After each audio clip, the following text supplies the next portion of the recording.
Hey,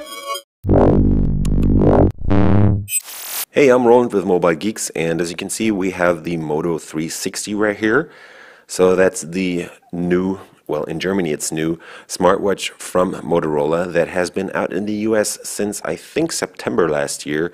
And I just managed to get it last week because it isn't really on sale in Germany or Europe so far because this device has only it's supposed to be coming out in the mid of, or was supposed to be coming out mid of October, but it isn't really available. So I just found a retailer really close to where I live, and they actually have this in store. So a short shout out to Medimax Berlin.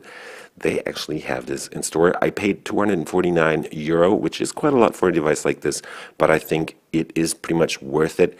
Well, the price could go down, but this is a round smartwatch. Remember, it's gorgeous actually. Compared to the other devices with the square-shaped screens, it's definitely more my kind of style. It isn't that big, at least for my huge arms, it's alright.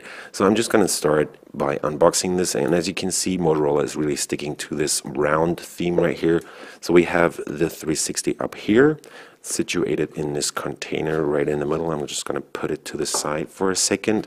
Take out this part, move that over here, and let's go deeper down into the box. So we have a bunch of warranty information and a quick starter guide, I would guess.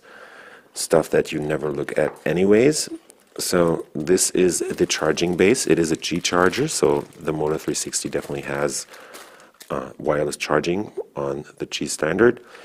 What's good about it is you can leave the wristband coupled up and just put it in there, and it will light up and show you the time in a horizontal format. And yeah, that's pretty much it. On the back we have a micro USB port, so you can plug this into the charger that is also in the box. It is a basic Euro plug charger on this one that only puts out 0.5 amps, so it's not going to be the fastest charging charger, and it is also a fixed cable on here, but you can use any other micro USB charger that you have close to you. And the wireless charging part is cool in the way that you can use any charging base that supports Qi, like for example this one. This is a Mitrans W5000, so it's a 5000 milliamp hour battery pack, including a Qi charging base, and I just got this for, I think I paid like €9, and it came from Hong Kong. So definitely a nice thing to have because you can carry this around. You don't have to always keep this on you, and because you can use this without a micro USB cable, because if it's charged, it's wireless. So that's definitely neat. Just a quick ad right there. No, I'm not paid for this. So here we have the Moto 360 itself. Let's just get off the cover foil, and this is a round smartwatch, and we have a IPS LCD screen on here running at a resolution of 320 horizontal and 290 pixels vertically, and vertically it's restricted to 290 because down here we have this bar where the display electronics, so the display driver is integrated right there, and the brightness sensor that regulates the brightness of the screen. The casing is fully made out of stainless steel, and I opted for the black version because I figured on this one the black bar down here wouldn't be so obvious as on the metal or the silver version that is fully not colored or anything. We have a leather wristband, 22 millimeter standard pins over here, so you can exchange this and put in pretty much any wristband that you like. We have a standard cuff down here, so nothing fancy like on the Samsung watches, on the earlier Samsung watches and the Gear S, for example. And yeah, it definitely has a nice style to it. I pretty much like the design. We have a button on the side, which is pretty practical because, as you could see, I could turn this on by just pressing the button. On the G Watch, for example, the first gen G Watch, there was no button, so you always had to put this in the charger to actually turn it on, which is, well, kind of lame actually. And yeah, there's pretty much no bezel on this. The screen looks really nice, and I'm just going to set it up for a second, and then we'll get back to this. Screen resolution isn't the highest because this is a 1.56-inch screen, I think, and yeah, pixel density could definitely be higher.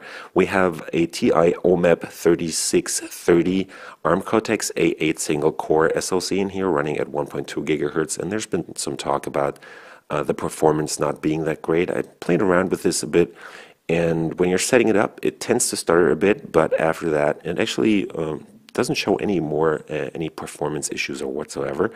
Let's just quickly open up the cuff for a second so I can show you what else is special about this besides the wireless charging, because in this base you have a heart frequency monitor integrated right there in the watch, which is pretty neat. The whole thing is just over 10 millimeters thick. I think it's just 10.5 or something.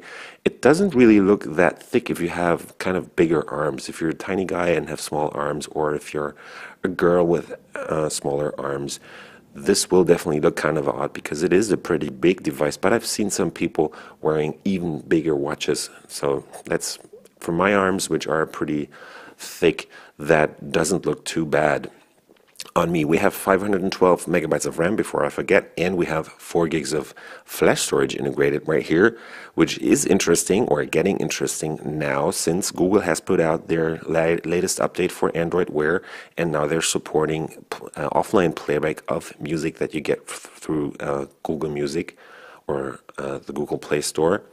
And on this device, I haven't gotten the update yet, so I'm kind of disappointed on this. I have it on the G Watch already, but this one just doesn't want to update. So the integrated memory also gets used nowadays. So I'll set it up and give you a quick tour of Android Wear after the break. So here we have the 360 set up, and as you can see down there, actually while I did that, the update to the latest Android Wear version came in, but I'm just going to quickly show you around the interface for a second.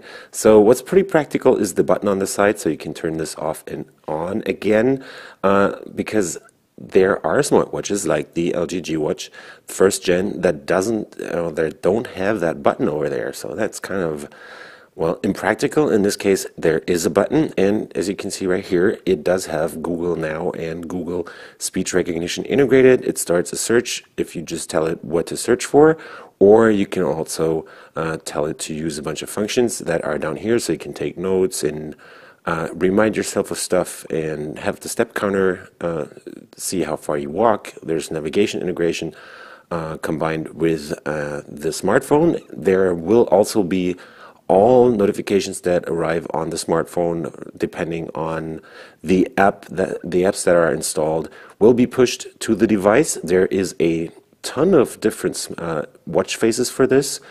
You can choose from the Moto app or from the Motorola app that comes with the smartwatch to set up different interfaces. Let's just go with Pilot right here. And yeah, the basic usage is as on all the other smartwatches running Android Wear. Pretty simple. You're working with these cards, and if you don't want to use them or don't want to see them, just swipe them away, and yeah, that's pretty much it. What's pretty neat about it is that you can have the heart rate monitor measure your heart rate. So let's just do this for a second. Let me just try and find it. Did I just scroll past it? Yes, I guess. Let me see, where is that at? There's the heart frequency, and this will actually use the heart frequency monitor that is integrated on the back of the device to measure your heart rate, and right now I'm at 69 BPM, going up, I guess.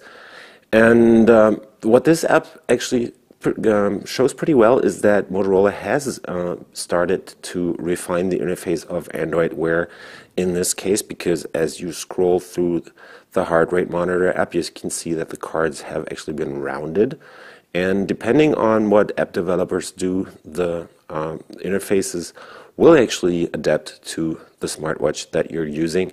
And let's just hope that Motorola and Google invest a bit more into this and figure out a way to actually have the interface look really nice on these round smartwatches, because there's also the LG G Watch R coming out with a round interface, and Samsung is supposed to be working on a bunch of devices like that too. So I'm just going to install the new system update because that is supposed to lengthen the battery life on the 360, and it also has support for Bluetooth headsets, because the 4 gigs of flash storage that are on these smartwatches haven't really been used in the last couple of months after they came out, because there was no software that really took advantage of that. But this is changing right now, and yeah, we'll see about that later on, because you can now listen to your music while you're not connected to the smartphone, depending on if you are downloading the stuff through Google Music, I think, or Google Play Music in this case. So I was rolling with Mobile Geeks, checking out the Moto 360, and I'm so looking forward to installing this update that I'm going to cut you off right now and just going to tell you that you have to follow our channel if you like what we do on this YouTube channel. Visit our websites at mobilegeeks.com and mobilegeeks.de and give us a thumbs up. Follow us on Twitter, Facebook, and Google+, and we will see you later. Bye. What?